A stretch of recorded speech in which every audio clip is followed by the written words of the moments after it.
There we go there.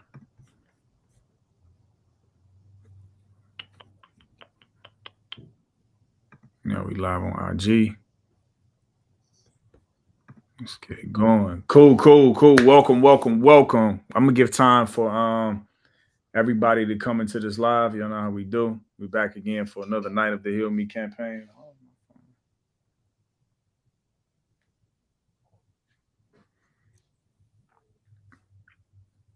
Come on in, everybody. Facebook, Twitter, YouTube, Instagram.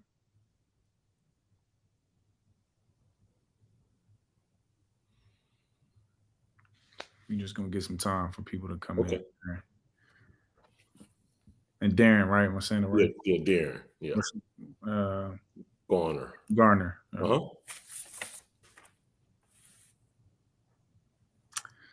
right, so we're gonna get it started. Okay. Welcome, everybody. This is another night of the Heal Me campaign, brotherly conversations. We're nightly on nights, Sunday through Thursday night during the month of May, which is Mental Health Awareness Month. I will be talking to other African-American men about difficult things that they faced in their life and how they were able to get through those things and get back to a place of peace, power, and purpose. I am Yusha Assad, recording artist, motivational speaker, and master certified professional coach. I wrote a song in 2019 entitled Heal Me, featuring Grammy-nominated artist Raheem Devon, which talks about like how my father raised me and taught me some very inadvertently, some very unhealthy practices for coping with pain and adversity and difficulty. And so I decided to create this campaign where we talk to brothers nightly about, similar topics, things that they've been through, difficulties that they face, and ultimately how they got through it. The goal is that one, Black men who may be going through a current dark moment will hear, our conversation and know that they're not alone. Two, that they'll know that they can make it through. And then three, they may hear some strategies from our guests that they can utilize in their own lives to get back to a place of peace, power, and purpose. Our guest tonight is Darron Garner. Darron, tell us what you got going on, who you are, how we can find you, how we can support you, etc. Man, let us know. My name is Darron Garner. I live in Houston, Texas, and I'm a professor. I'm a professor of social work, and I'm also a clinical social worker, where I kind of do something similar to what to this campaign. I do mental health work specifically for African American men and young adolescents. Tends to be my focus of my practice, working with young men and adolescents who are dealing with difficulties, or criminal justice system. Most of the time, when men are referred for therapy or Black men come to therapy, a lot of times it's kind of forced. So I'm kind of in those ranks so they can't have somebody to talk to. Yeah. Sure. Well, thank you, brother, for the work you do, for sure. Yeah. Community work is always needed, man. And so kudos to the people who take it on. It isn't always the best paying, but it is rewarding. Yeah, it definitely. So I'm gonna go ahead and talk about the structure for the night. So for those who are tapped in, pretty much how we structure the Heal Me campaign every night is we start with listening to the song. We'll all listen to the song together. Our guests will not give a review of the song, but they'll give how they relate to it, how their story correlates to maybe one or two or some of the lyrics. Mm-hmm. After that, we'll jump right into their story. I'll ask our guests what broke them, and then they'll jump into what difficult time they faced in their life. We'll talk about their vices and things that they use to cope with that moment. We'll move into their turning point or transition, the thing that they experienced that allowed them to be able to come to a better place. We'll talk about the things that they use to improve in their energy. And then, lastly, we'll talk about what their current strategies are, or their daily practices or habits that allow them to maintain.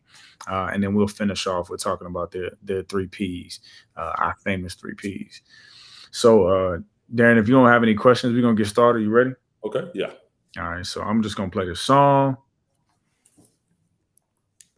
And we'll go from there.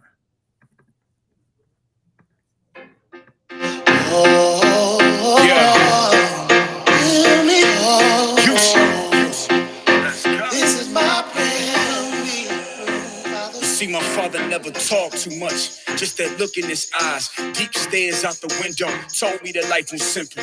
But I would never know what he would never reveal. That sharp look in his face was pain he would conceal. He inadvertently taught me that real men don't feel. So don't follow your heart, Use it to advance your cause, but always follow your thoughts and make a smart decision. You should barely apologize, never ask permission. And when the world does a thing to try to break you down, don't tell a soul.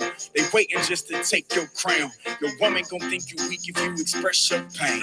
Your women gon' say you sweet, though they be feeling the same. So get a vice, couple Hennessy, cigarette, live your life.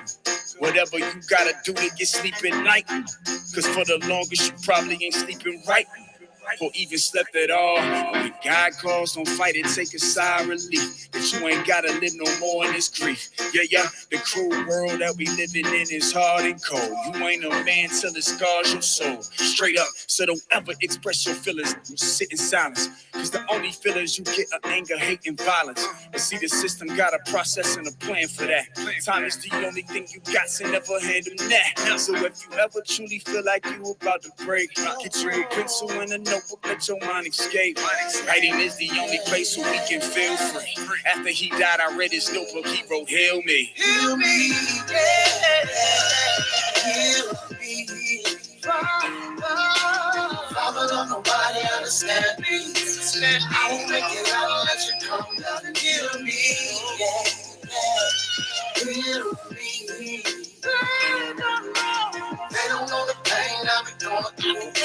I call on your name because I know that you can heal me. Was he really that strong? Or just putting up a front? Did death come too soon? Or was it something he wanted? After 66 hard years of hiding them tears, did he get a reward? Well, let me make this clear that I think his vice got him. The thing he used to cope with life just took the life out of him. Them cigarettes that he was smoking all them stressful days. But we still had a few good days, and I knew, cause he would smoke one or two, but otherwise a pack. I used to ask him not to smoke again, but what I should have said was breathe, pop, don't hold it in. We do yoga to get peace these days, but them Carolina preachers didn't teach these ways. It was suffer and survive. If you don't get your blessings in this life, if you tired, you can get them when you die. He used to hit that cigarette and play too much, that he got cancer and ain't say too much. He said, heal me.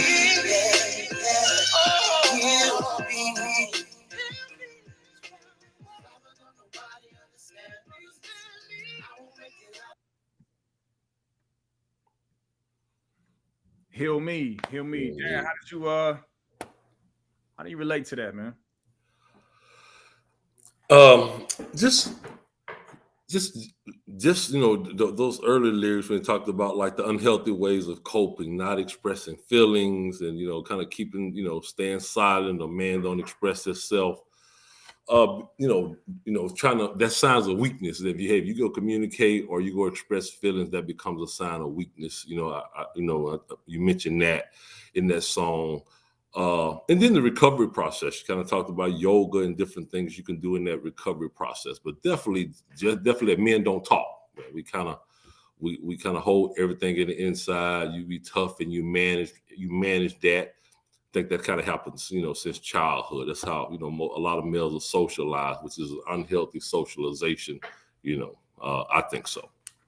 Yeah. I think about, thank you for that. I think about all the brothers who, and I say brothers, but I'm really talking about our elders who got up out of here early.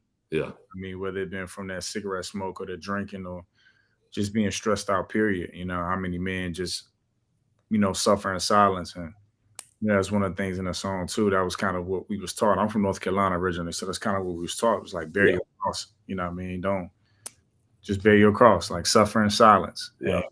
And, you get your rest on the other side.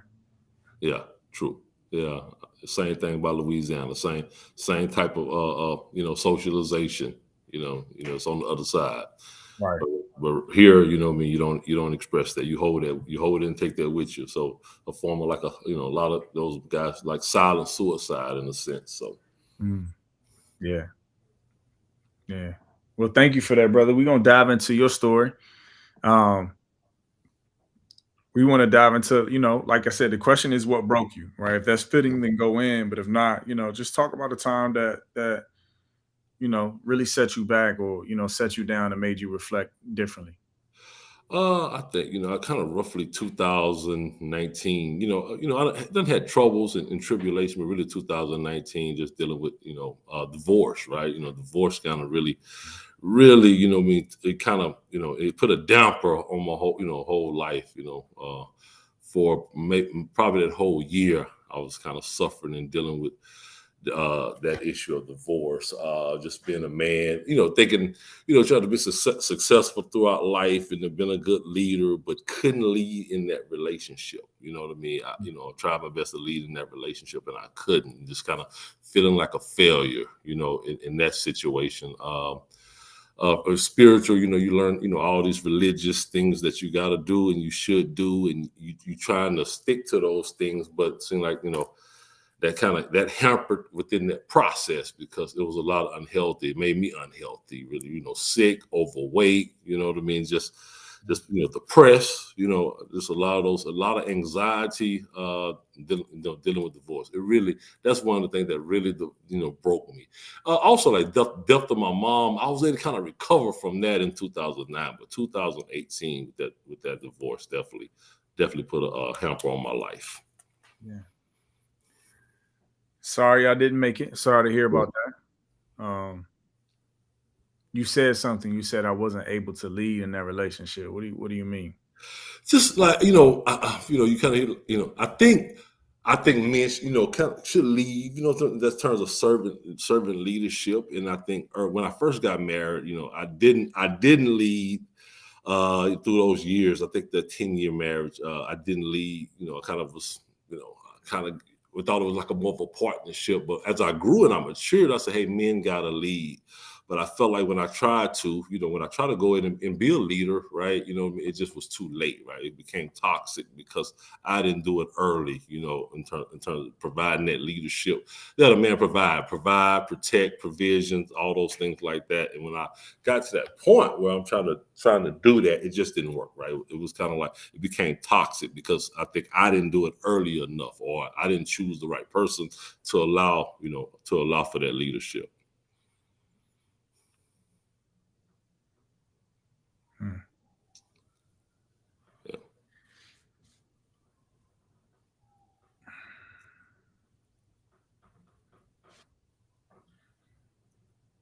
When did it change for you? Right? Because you said I wasn't leading at first. Yeah. And then when I learned to lead, it was too late. And but you also kind of slid in there. You was like, it was either too late or I wasn't necessarily dealing with the right person to lead. Yeah. What caused that shift in your thinking in terms of your leadership? Like what caused that shift? And then once you started to pursue active leadership, how was it received?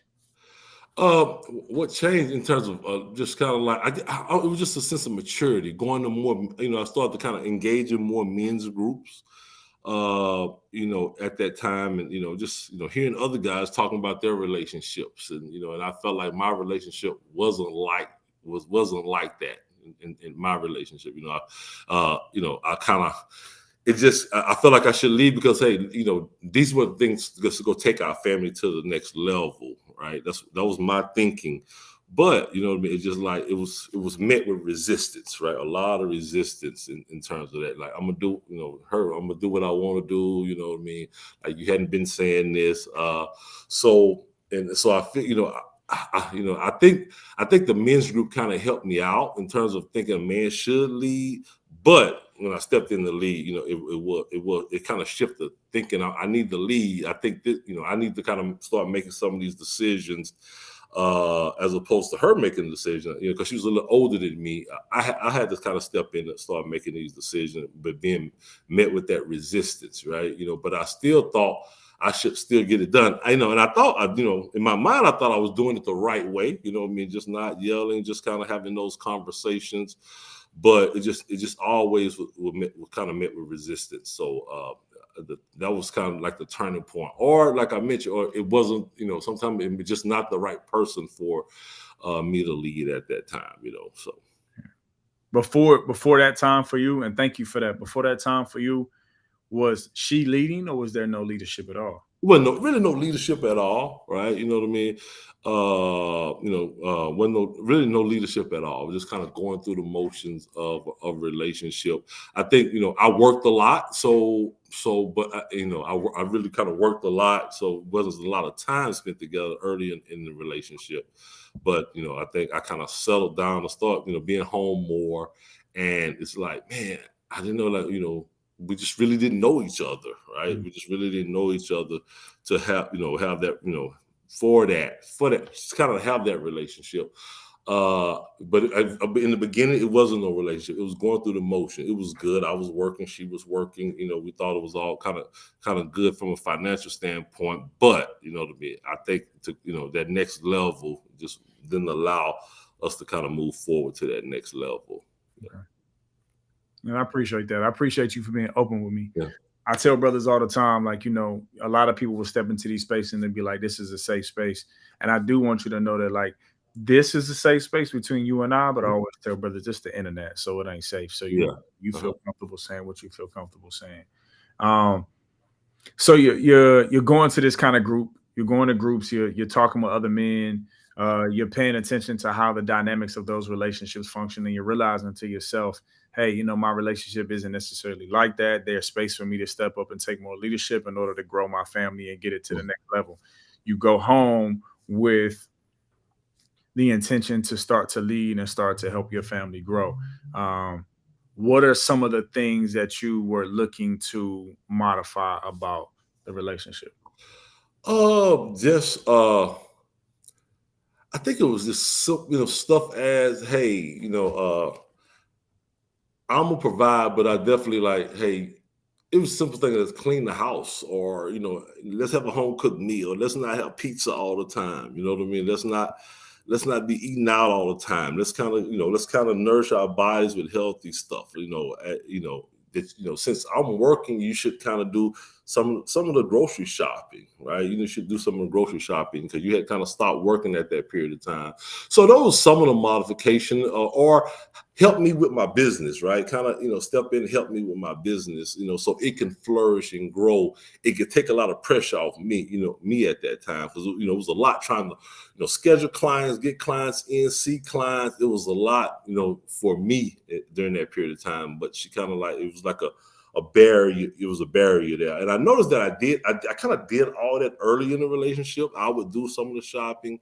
I would run my own business, but it kind of, as I was getting older, it definitely started to impact me physically and mentally, right? It started to impact me physically and mentally, but still got that resistance and pushback during that period of time, right? And I was like, hey, if you're not going to do this, you may have to kind of work. So, but still, we just kind of had a clash. That was the modification, just trying to make, let's live a healthy whole life. Let's try to be financially secure. But it just met that resistance right there. Yeah. Now I get it too, right? Let's work together. You ain't working, you're not working right now. It's cool. I get it. Let's work together. Let's figure some things out. It doesn't work. Y'all end the divorce. You communicate to us that this is a thing that kind of set you back. You said 2019. What was the breaking thing? Like, the divorce is ended. I'm sure, like, the separation. I've been through divorce before, so I'm sure it's like this separation thing. But like, what were the general emotions that you were feeling after the divorce? Man, just depressed, a lot of depression, just kind of like a lot of isolation, anxiety, a lot of sadness, just kind of like I was isolating, after that, I kind of shut down my practice for a minute, just a lot of isolation. I felt depressed. I feel like, like, dang, man, like, why this didn't work? Life had been good. I feel like I was a guy that had been conquering a lot throughout life. I was a winner, but I kind of felt like I lost in this situation, right? So just that constant, I call it rumination. I was just no sleep because for 3, 4, 5 months after that, I would just kind of sit and think about, what could I do different? What could I have done different? Just reflecting on that. But but it was a little too late at that time. But just that rumination for that period of time, not getting that done. I still got to go to work, still got to make a living, but being, I guess, unfunctional. just being unfunctional at work, during that period of time, just being unfunctional in life, because it was just from work to on the couch all day, just staring at the TV to time pass. So, it definitely was kind of broke me during that period of time. Hmm.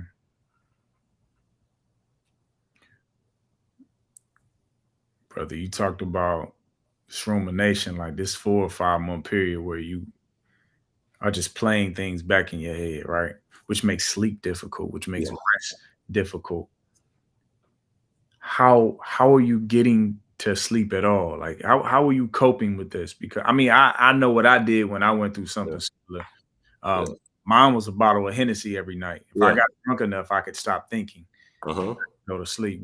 Did you take on any vices during this time? Definitely. Just the same thing, drinking, when I wanted to, when I wanted to sleep, drinking, smoking, right? You know what I mean? Out all night, if I'm out all night, maybe I'll sleep in the morning, then I wouldn't have to worry. The rumination, it kind of goes away a little bit for the short period of time. If you're intoxicated, man, if I'm messed up, I don't have to worry, right? So, and I did that for a long period of time, but it only added to my unhealthiness. Just going to the doctor, not after that having to go do physicals and the numbers not coming back right. So it was definitely drugs and alcohol, more so marijuana and alcohol in that period of time.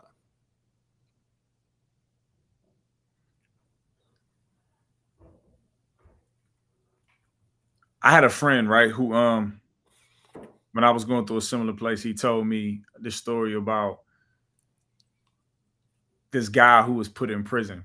It's a funny story. It's like the guy was put in prison, and the prison that he got put in was an open prison in a field with 4 cones. That was it. They sat him in between 4 cones in the field, and he did not know how long he was supposed to be in prison. But all he had to do was serve his time, and they would let him go. The judge put a clause in his sentencing that said that every time he tried to run away, they would give him an extra day. But he didn't know how much time they gave him.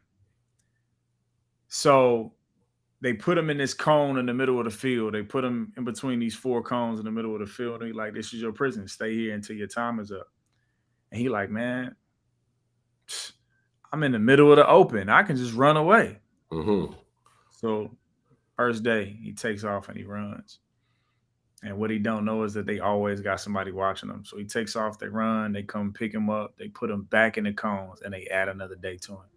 Next day, he wakes up, he picks up, and he runs. Somebody catches him, they find him, they catch him, they put him back in between the cone, they add another day to his sentence. And this goes on for like a year. Finally, one day, he says, you know what?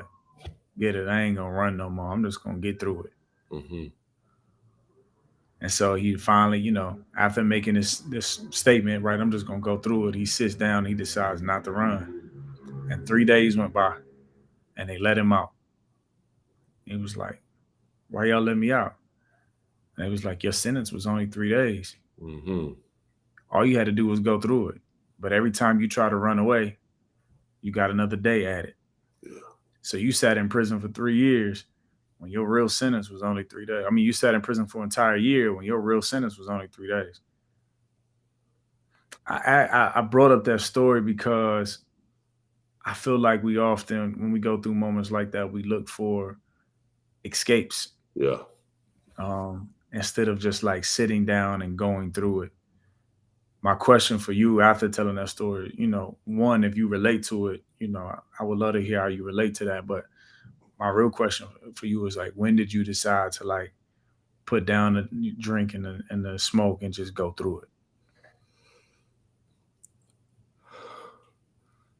I guess I decided when I kind of relate to that story because it felt like a prison because you think it's kind of never ending, right? You know what I mean? But you see that person kind of moving on with their life, and I think that was the kind of the point where like, hey, I got to move on. I got to find some ways to move on with my life, right? So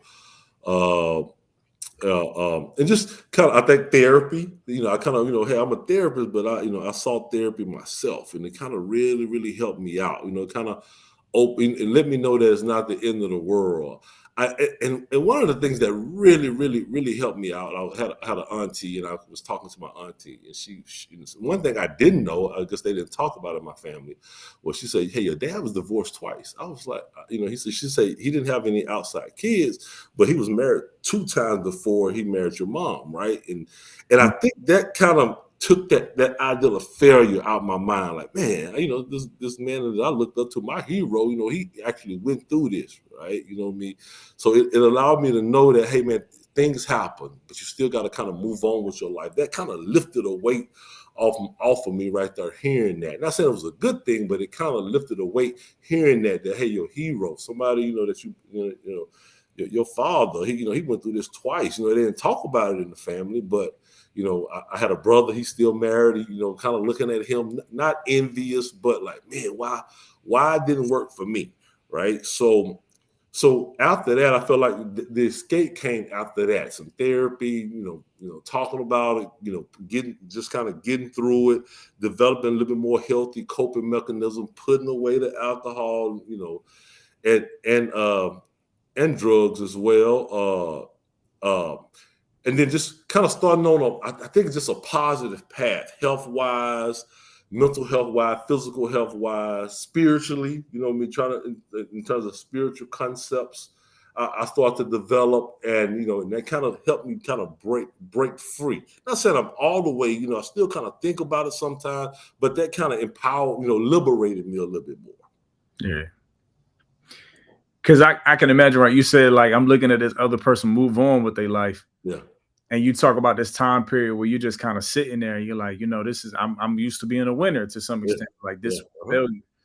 When you look back at the relationship, what was disappointing you most? Like,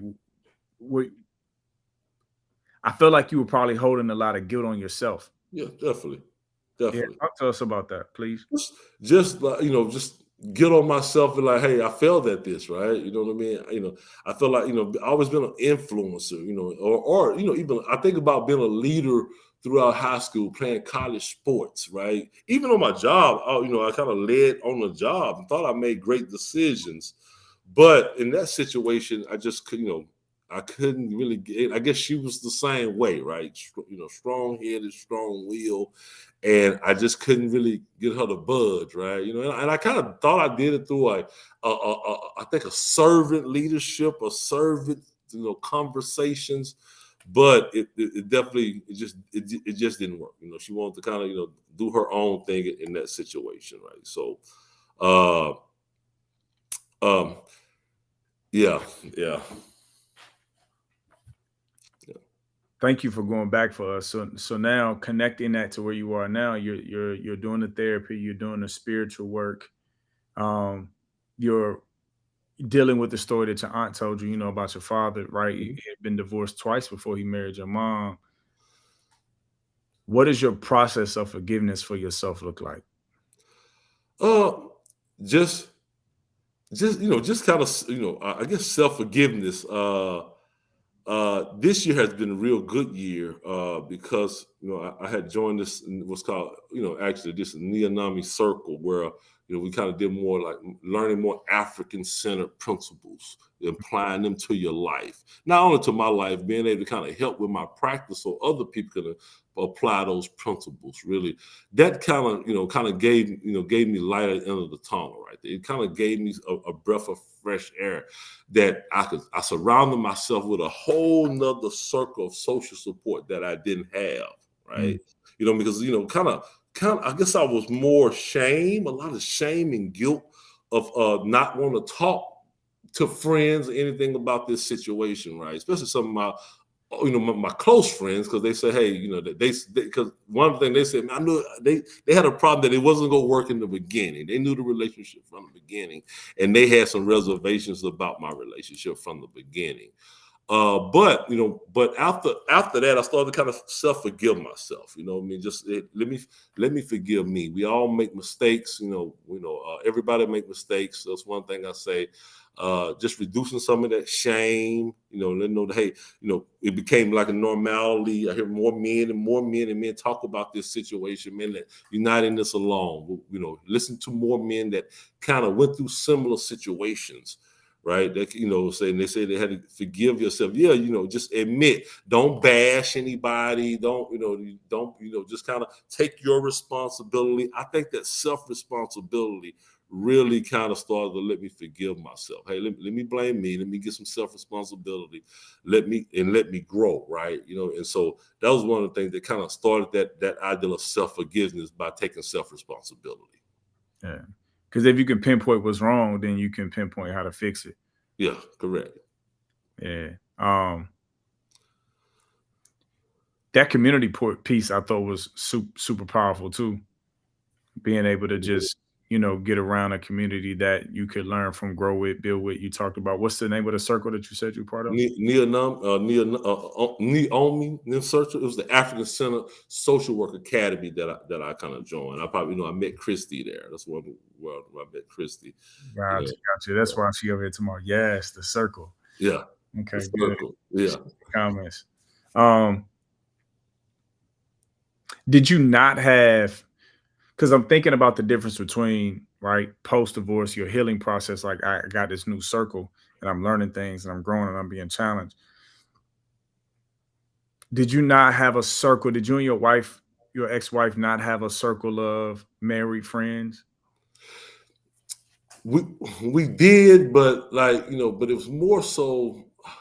I guess we did have a circle of married friends on a religious concept, but I think it was more so her church, and so it felt, and maybe I was wrong, but it was more of a false sense of, man, they gonna be against me, right? You know what I mean? Because because she was from Houston, I wasn't, right, originally, and we kind of joined her church, and I felt like, and I remember early on when some of the mistakes and problems had happened, she went to them first, and I felt like the brothers right there kind of ostracized me a little bit.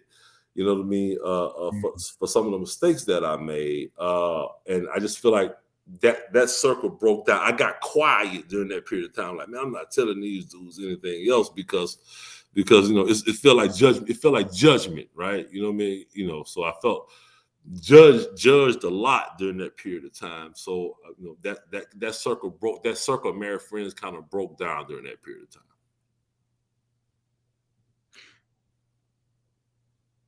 Darron,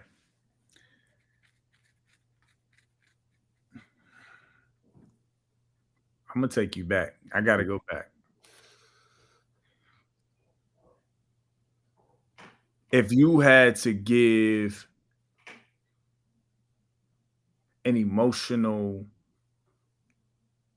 an emotional synopsis of your relationship with your ex-wife throughout the duration, not assuming your perfection, just assuming you're human, and regardless of what was happening in the relationship, you had your own emotional status.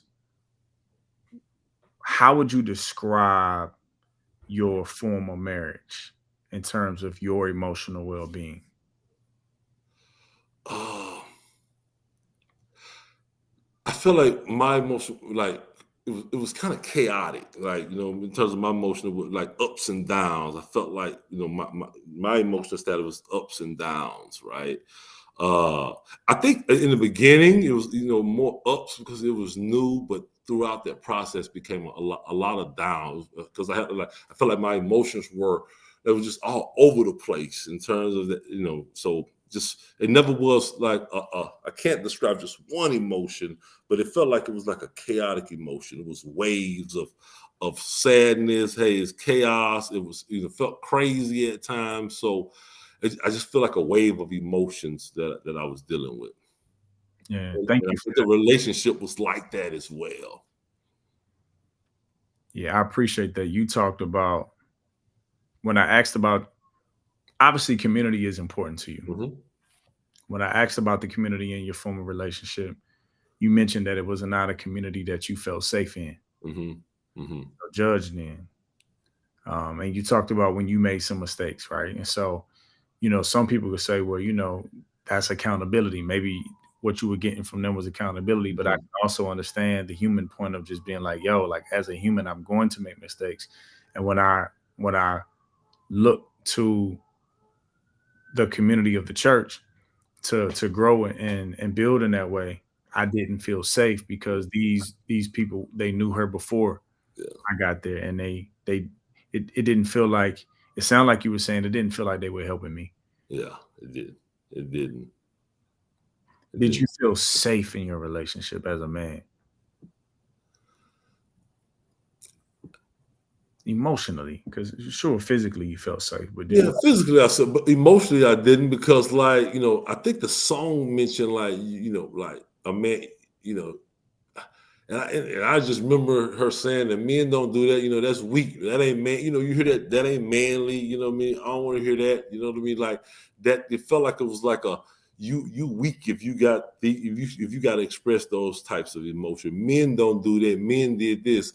My grandfather and brother do this, you know, stuff like that. I would hear. So emotionally, definitely, you know, towards the end, you know, towards the last couple of years, I didn't feel safe, because it was always a comparison to other men, right? You know what I mean? Like, so I felt like I had a constant comparison to that, and I would reflect on it, like, huh?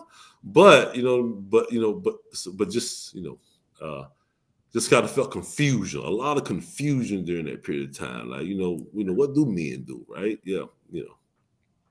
What do men do? Yeah. Because you said I got real quiet. Yeah. You said earlier, you said I got real quiet. Why did you get quiet? Just again, just unsafe. I guess I got tired of trying to explain myself, right? That's one of the reasons I kind of got quiet. You know what I mean? Like, man, this is, you know, just I didn't have a safe place to express myself. Is one of the reasons that I got quiet, and then just to start to hold all that stuff in. Like, you're right, man. Men don't cry. Let me toughen up, right? Man, I'm an athlete. You know, when you lose, you don't cry, right? You just push through. I think you mentioned that. You just kind of push through, find ways to push through.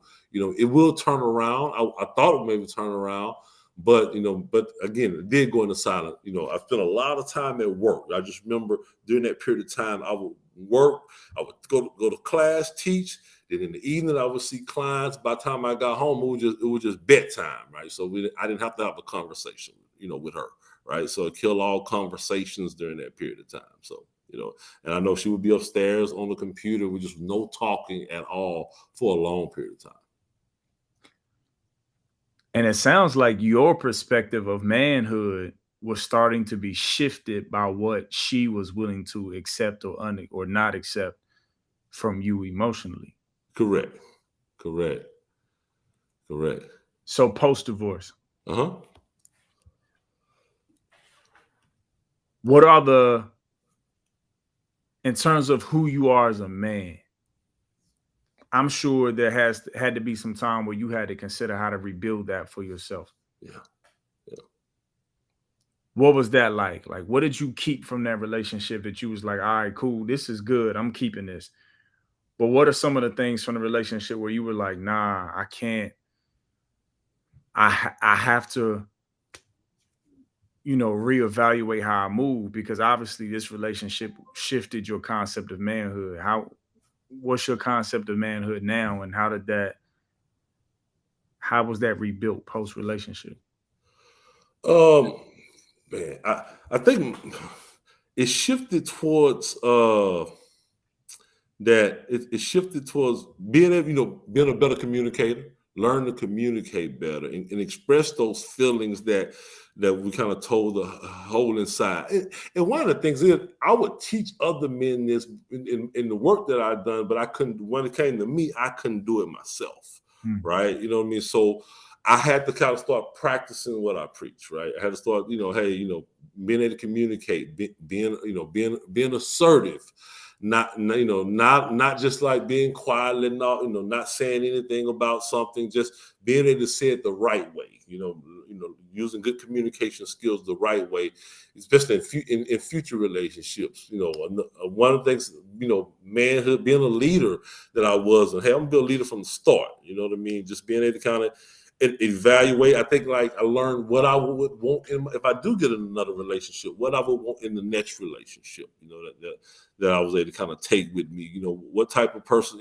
Some biblical concepts that I learned and spiritual concepts that I learned that I think is gonna make me a whole better person, a whole better husband if I'm ever in that situation again. Yeah. Was there also some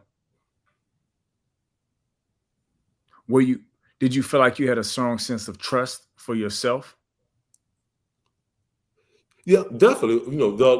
I started to build trust for myself during that a long period of time. Like, just hey, I trust me. Correct.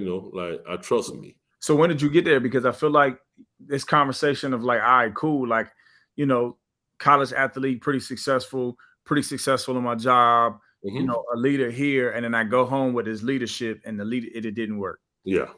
And you talked about feeling like, all right, I took an L, I lost, like it felt like failure. I'm assuming, and you can correct me if I'm wrong, I'm assuming that this took a toll on your ability to trust yourself because you walked into the scenario like I'm a lead like this and it didn't go right. So like, what toll did that have on your ability to trust your decision making? Initially, definitely, it impacted my decision making, where I didn't really want to make any decisions. You know what I mean? Just like, and it could have been part of the mental health damage that I kind of suffered during that period of time.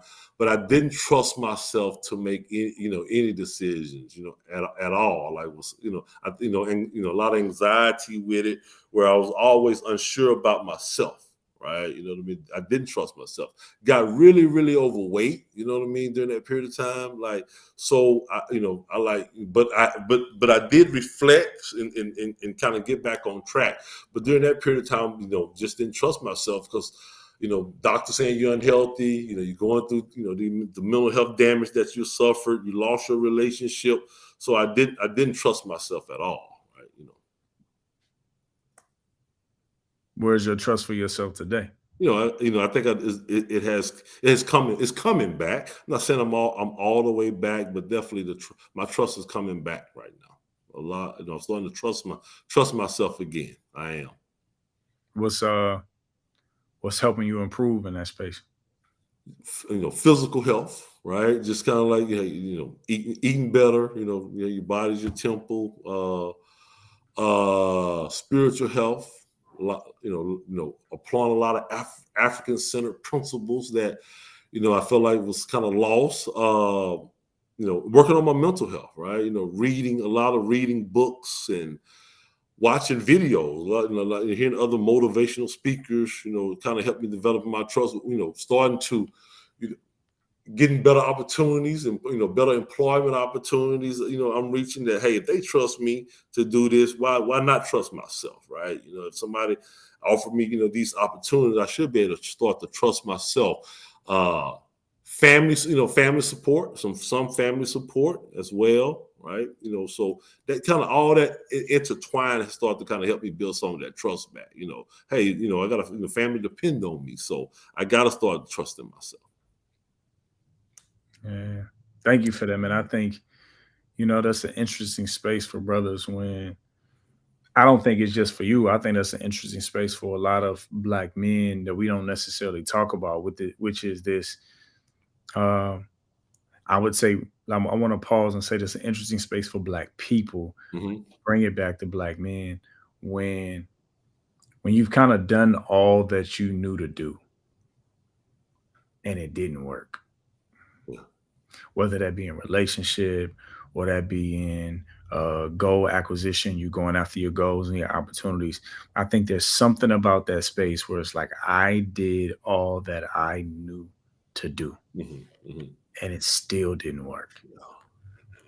That starts to just corrode confidence, even to the point where we go from having more assertive and more certain steps or statements to just being like, man, I don't even know. Like, it sounds like to you said, man, I ain't even want to make those decisions, which to me sounds like for a time period, you were just like, man, however the wind blows today.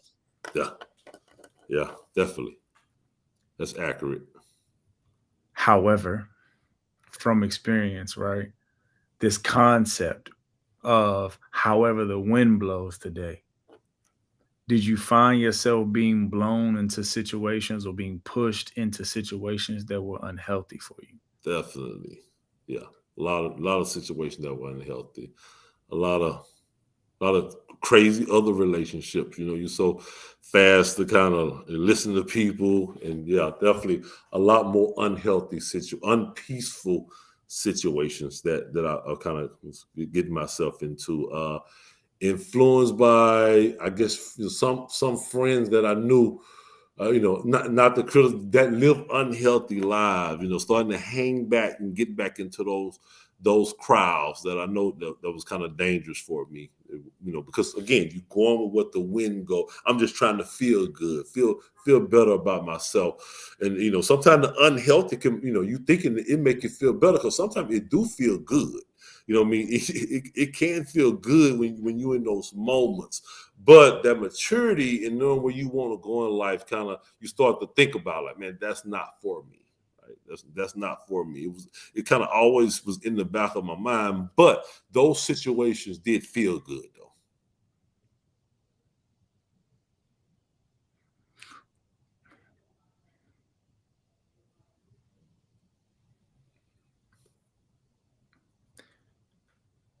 Imagine you got any children? Yeah, one. Son, daughter. Son. Imagine your son being in that space. Yeah. Where something had shaken his spirit or his energy enough where he was allowing himself to just be like, you know what? Whatever happens today happens. Mm-hmm. With you knowing how the wind can blow and where that can lead you to if you don't make decisive decisions about who you are, what you're doing, and why you're doing it. What advice would you have given your son, or what advice would you give your son if you found out he was in that space as a man? Man, just like I was always kind of telling him, you know, stop and think, slow down and just kind of think about it. You know what I mean? Don't be persuaded by the negativity. Stop and think before you act. Some of the advice that I kind of always give, just pause. Sometimes, we gotta just pause and stop and think before we, go into these actions sometimes. So that would be my advice, just to, stop and think before you act on these situations. So you weren't thinking. Not at all. No thought. Just selfish thoughts. Not nothing that was not healthy thinking. It was more selfish thinking. I felt like, hey, I ain't married no more. This looked fun. You know what I mean? I thought it was fun, but it's not fun, right? It's not fun for a man in his 40s. That's not the life you want to live at this period of time.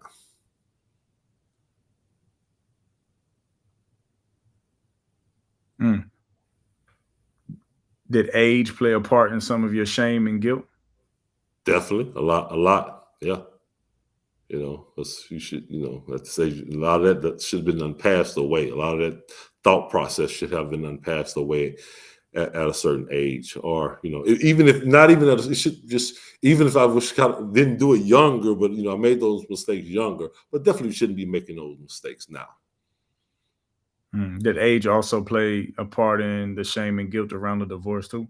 Definitely, yeah, definitely a lot. Because you thinking, hey, you getting older, like you don't want to be alone. Like, as you get older, you don't want to be alone. So, so definitely some shame and guilt behind that. Like, you've been in it a while, right? You know what I mean?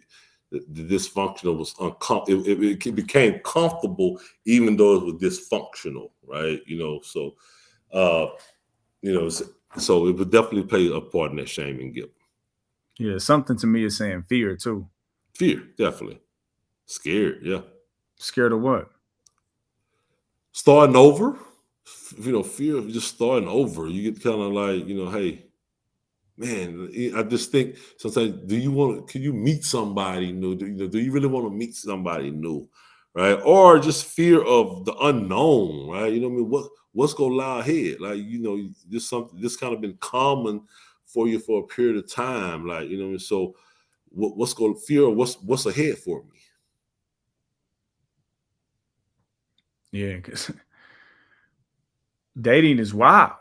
Yeah, big time. Definitely. Definitely. Jesus Definitely. Christ. Yeah. Yeah. So we kind of like we've done some transitional work, and then I've taken it back, and then we've come Mhm. back to where you are now, and I've taken it back. And the reason why is because there's so many little nuances and little layers that get Mhm. uncovered about you Yeah. during the time period, right? During the marriage, post marriage. And I appreciate you rocking with me as we kind of do this kind of seesaw back Mhm. and forth between the current and the past. I'm assuming, right, that you have a better sense of trust for yourself. I do. You're in a space where you're being intentional about decisions, Mhm. Mhm. especially about your health, because I heard you talk about health. Yeah. Um, it sounds like you're getting to a place where you're starting to trust your leadership more. Um, and it sounds like you're just in a more positive space altogether. And Correct. if I reiterate some of the things you said earlier, you talked about therapy helps you Mhm. do that. Um, being able to be in community uh, Mhm. with Mhm. like-minded people, being able to get centered. You say these African-centered principles, but I'm connecting those principles to also values, right? So Right. Mhm. Mhm. reshaping your values, which I'm also going to assume had a lot to do with being able to reestablish your stance on manhood. Yeah. All right, because if what I know about African centered Yeah. principles, they will call you to a certain level of like awareness about your manhood. Where's how would you describe your spirit? I want a description of like your spirit and a description of your emotional state now and what you're doing on a daily basis to continue to grow and maintain. So I guess right now is more of a uplifting spirit, right? At a more uplifting spirit. Like it's kind of getting back to how like it used to be, right? You know what I mean? Before marriage, you know, before all that, how I used to feel, right? Just with a sense of maturity, more mature with it. So my spirit is uplifted. I feel more happy. I feel lighter. I guess the word, you know, is lighter, just way more, you know, happier. Uh, I missed what's the second question was. Well, actually, describe your emotional and your current emotional and spiritual status, and what are some of your daily practices that Okay. are allowing you to like maintain and grow. I just, you know, another thing, just feeling liberated, man. Just feeling like, hey, a weight has lifted off my, you know, my shoulder, right? And I just kind of feel with the uplifting, I feel more liberated in thought, body, mind, and spirit. Some practices is just like, you know, man, just meditation, Mm. sleep, you know, you know, eating healthy, right? You know, staying within community, staying in contact with community, been around, you know, more positive brothers that I'm around, right? Kind of getting back to some of the people I knew was positive, I left behind, just kind of getting back into that sense of community. But definitely the meditation and the man, the diet, the exercise, you know, that's kind of like, you know, has helped me a lot, right? And just knowing that one of the things, you know, kind of getting back to me knowing that, hey, I'm a liberator in myself. So, you know, I think the creator has put me in a strategic position to, you know, to help others, right? You know, I get a joy out of helping others, right? You know, so I'm getting back to kind of talking to these adolescents that are struggling in life, right? Getting back to that always have uplifted me, being able to help others. So that's been my strategy right there. You know, it was I always it used to be I felt like it was such hard work. Like, man, I don't want to do this. I don't get paid enough for this. You know what I mean? And so and I think the creator sometimes he was like, you know, I'll give you money, I'll give you that, but I need you to do this, right? I feel like I got those type of messages to, like, to go with your purpose. Your purpose is to help liberate people. It comes through you. I bless you so it can come through you to help others. And that thought process has kind of liberated me a lot, in my situation, in this situation. Not to worry about all what I've been through.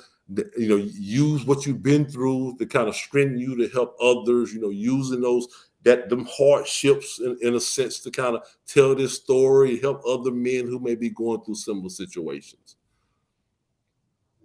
Dope. Meditation. Yeah. Community. Sleep. Yeah. Nutrition. Mm-hmm. And then mindfulness. Yeah. That you were given to so that you could give. Yeah.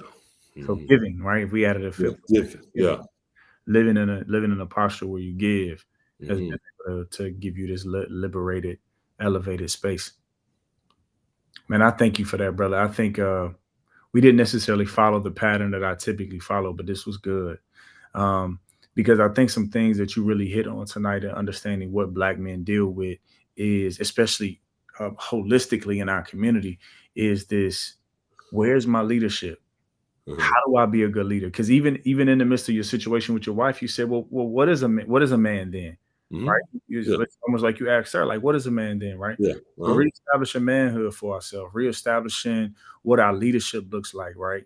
And what is good leadership, and being able to hone in on that and fine tune how we lead, being able to make strategic decisions, real intentional decisions about how we want to live our lives and our eating and our healthy practices and our relationships. And I think a little bit of all of those things got touched today. Yeah. Which is why I thought it was a good day. And I would ask you this too, brother. Did you get married again yet? No, I haven't. No. Will you? It depends. I can't even answer that question. Real question. That's a real answer. I don't even know. He's like, I don't know. You know what I mean? I'm in a space now, like where I would like to. I don't want to grow old, man. I would like to, but definitely I'm liking the space that I'm in. And some guys tell me don't get too comfortable, but I'm definitely liking the space that I'm in. If you did get married again, if you started to consider it, how do you feel like you would approach it differently this time? Man, I think like I would use spiritual principles. I think it talks about, in the biblically it says a man who finds a wife, right? And we always think like, every woman is not a wife. And I don't want to bash them, just saying, but like, I think when he said find a wife is, you find a good thing. So I think the creator talking about like, wives are rare. So you need to find somebody who, who's a wife already, not a woman that got to develop into a wife. It kind of needs to be a wife, right? So, and then, now I think I'm prepared to be a husband. I can't say back when I first got married, I was, and through the years, I think I'm more prepared to be in that, to be that leader for somebody physically, spiritually, mentally, right? So somebody who will, I know I got to earn their respect. Somebody I can go in and kind of earn their respect that would allow me to be that for them. Then I'll know, that, hey, I could consider being married again. So you feel like you're definitely in a better posture to be a husband? I am. Way better posture. Yeah. How you going to prove that? I guess I gotta, I guess I gotta find a wife to prove it. But like, I gotta find a wife to prove that though. Yeah. And just the conversation up front about it, hope somebody who that I can earn their respect enough to be a husband, and they can say, hey, they respect me more.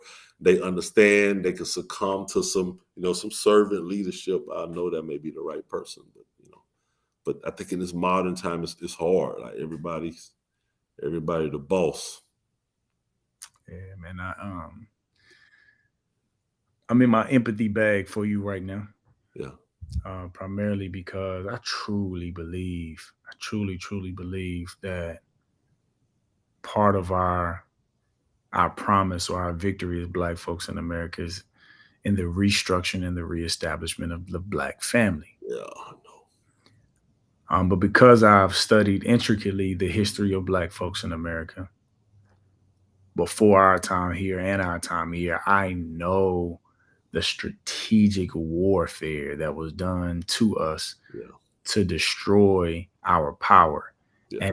And at every space, right? If we talk about, yes, I am, for everybody watching and listening, yes, I am the brother who's going to go too deep, but I'm a strategist and I watch how other people do strategy. So from taking away our religion and our language that kept us from communicating with each other, right? Post-slavery, we elevate. Yeah. We in politics, right? We in Congress. Uh-huh. Jim Crow laws come and they take that away from us.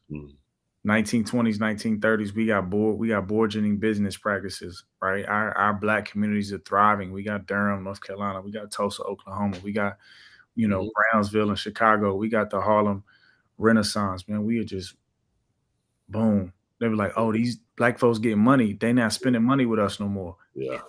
Integration. Yeah. Right? Correct. They kill our leaders. They realize that, we're collecting. We're becoming more of a collective. We're organizing, right? We got Nation of Islam. We got other, organizations, but we're organizing. And then they realize, oh, the power of their organization is in their families. And so they did two things to destroy the Black family. They got the Black women involved in the women's suffrage movement, which had nothing to do with Black women. It was really white women that going against white men. And then they sprinkled crack in the community. They did. Which destroyed the family. Yeah. And then on top of destroying the family through crack, then they started giving mandatory minimums to the men who were selling drugs to get the men out of the community. Then they started offering welfare programs to the women as long as the men weren't in the house. Right. Correct. Right. And so I know for sure that in order for the Black family to be reestablished, men are going to have to take on the challenge of really being husbands again and leaders again. Yeah. And women are really going to take on the challenge of having to be wives and leaders in that sense, and mothers, and nurturers, and educators again.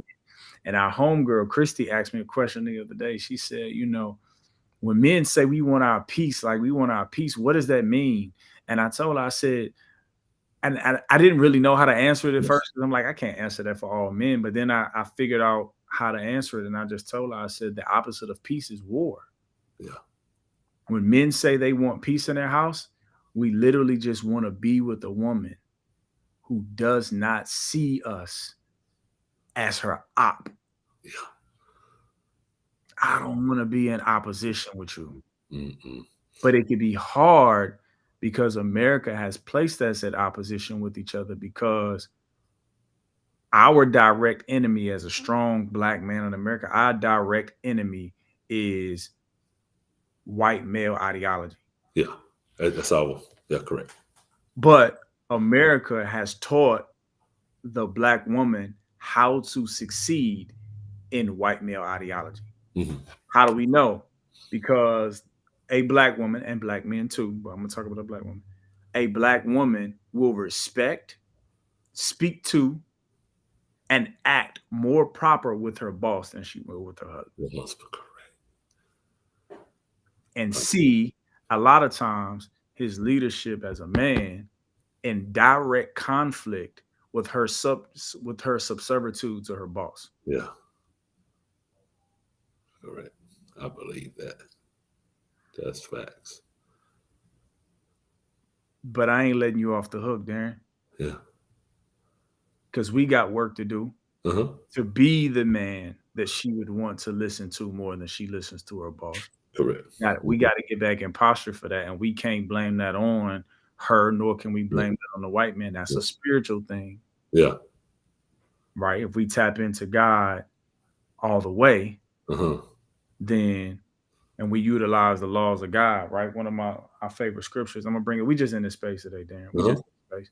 And I'm just listening to the spirit right now. But one of my favorite scriptures, right, is I know the words, but I want to get the scripture. Psalms 1:1-3, right? Blessed is the one who does not walk in step with the wicked, or stand in the way that sinners take, or sit in the company of mockers, but whose delight is in the law of the Lord, and who meditates on his law day and night. That person is like a tree planted by streams of water, which yields its fruit in season, and whose leaf does not wither. Whatever they do prospers. I think there's something critical right there, right? Blessed is the one who does not walk in step with the wicked, who does not stand in the way that sinners take, or sit in the company of mockers, but whose delight is in the law of the Lord, and who meditates on his law day and night. And when I really think about that in terms of like black men and what we need to do, when I think about a one who does not walk with the wicked, I ain't thinking about like devil worshipers. Yeah. I'm thinking about those of us who decide to say, nah, we will not walk with those who choose to take a stance against what's needed for the improvement of our community. We ain't bending, we ain't folding. Yeah. I will not stand in the way that sinners take, right? I ain't just thinking about the dude who down on the corner drinking, or the dude over here who's smoking, doing his drugs, or the man who, I'm saying, I will not stand in the way that sinners takes means I will not make the decisions that are connected to the detriment of our community, our family, and our spiritual well-being. And then who won't sit in the company of mockers? And who are the mockers? The mockers are those. Who are the mockers? They are those who mock the men who make the decisions to stand for what's needed for the embedment of our community. No judgment to them, because I'm not a judger anymore. I have to make assumptions. But one of the mockers to me is if you came up tomorrow and you said, you know what, I think I decide I want to get married again. And if there was anybody, right, and I don't think you have that in community, but if there was anybody who said, why would you want to get married again, nigga? You see what happened the first time? Yeah. That's a mocker. Yeah, correct. Not sit in the company of mockers.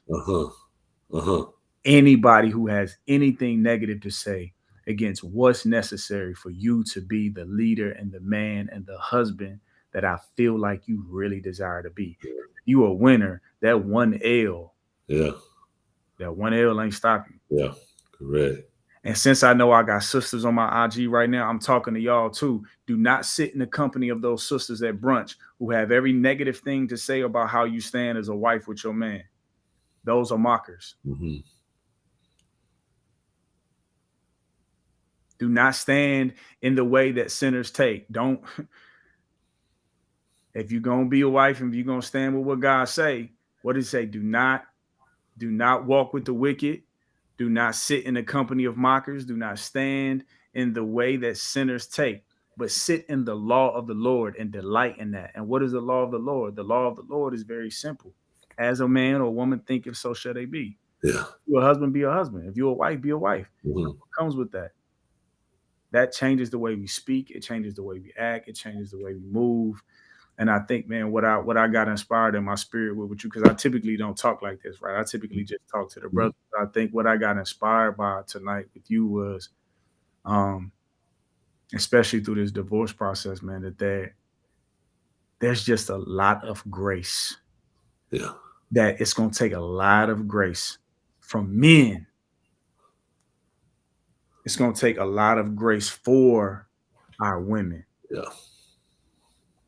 As they realize how this American system has set them up to see us as their opposition. Yeah. It is going to take a lot of grace on the women to have grace for us. Yeah. Right?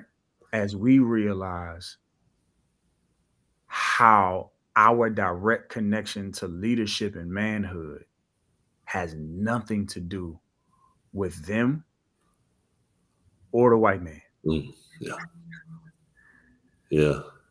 And the posture that it's going to take for us to step outside of the system and to stand up and be the men that God created us to be, we're going to need a lot of grace. And I love the period of time that we're in right now, because the period of time that we're in right now is so much about accountability. Hold them accountable, hold them accountable, hold them. And I love it. But I do want to say this: accountability without grace is judgment. Yeah, it is. That's all that shit is. You can call it whatever you want to call it. But if you holding somebody to accountability, extreme accountability without grace, that's just judgment. Yeah. We don't need judgment. No. We need grace. Correct. We need grace. Thank you, brother, for the day. Let's get to your 3 P's, man. Thank you for giving me that time to speak too. I had that was on my heart to say. I'm gonna ask you these 3 questions. You give me your answers, you know what I mean, as quickly as you can. Just whatever comes to mind first, whatever's best for you, right? When do you feel most peaceful? When I'm helping others. When do you feel most purposeful? Same thing, when I'm helping others. I seen it in your eyes. I knew you was just gonna say, when do you feel most powerful? When I'm helping others. Yeah. Stay in alignment with your work, man. Yeah. Somebody, man, it may be a brother out there right now who's sitting in the midst of a relationship. He ain't even out of it yet. He's in a relationship, questioning himself, questioning his manhood, questioning his ability to lead. He don't know what to do. Talk to him. Tell him something good.